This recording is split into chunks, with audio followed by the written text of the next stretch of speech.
Buying in a condominium building or a subdivision which has a owner association, whether it be an HOA, homeowners association, or a COA, condominium owners association, has multiple benefits. Some of the benefits include having standardized rules as to what the owners can and cannot do as far as renting their property, how the process of sale is organized, whether they can or cannot have pets, the size of the pets, the number of the pets, whether they can rent the property, how often can they rent the property, what is the minimum length of rental, and so on. All of these restrictions and rules are set so this way the owners can live together harmoniously and there are less of arguments or people butting heads together because this owner is doing this, that owner is doing that, this owner decides to paint his door red, the other one is painting his door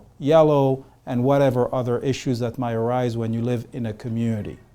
However, what you need to look for when you're buying is what is the downside of buying in a community like this? Yes, there are benefits, but there are also negatives. And these are typically restrictions, and the major negative is also the potential of having assessments.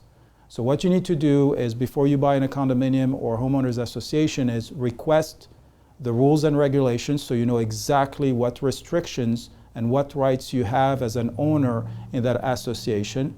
And also if you decide to rent, whether rentals are permitted or not, and what are the restrictions that are imposed and the process that is imposed on the prospective tenants. Also, as far as the assessments, it's very important for you to call the association or the management office and request, either via email or directly talking to them, not going through your real estate agents, not going through a third party, but talk directly to them as the buyer and find out exactly what's on the books, if they have any proposed assessments that are coming up, or they have even started discussing potentially any assessments. You see, the seller doesn't have to disclose to you something that is not already firmed up. They haven't received anything in writing that says there is a proposed assessment. If there are just conversations about potential assessments, they really don't have to disclose that to you. So the only way you're going to find out is if you call directly the property manager or the president of the association and have a frank conversation with them and ask them all of these questions that are very important to you.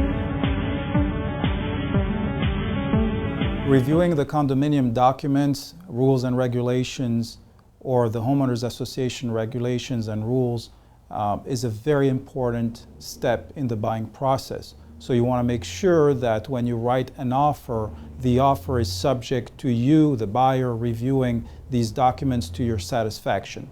In the state of Florida, you have 3 days. It's a mandatory review of 3 days that you have, where you can at any point of time during the contract period review the condominium documents or the homeowners association documents and cancel. That 3 days starts from you, the buyer, receiving all of the documents that have been requested. So you have to make sure that your contract does have that condition in it. That's number one. Number two, that your real estate agent or yourself requests the documents and you receive all of these documents completely so you can review them and make a decision whether you want to proceed with the sale or you want to cancel.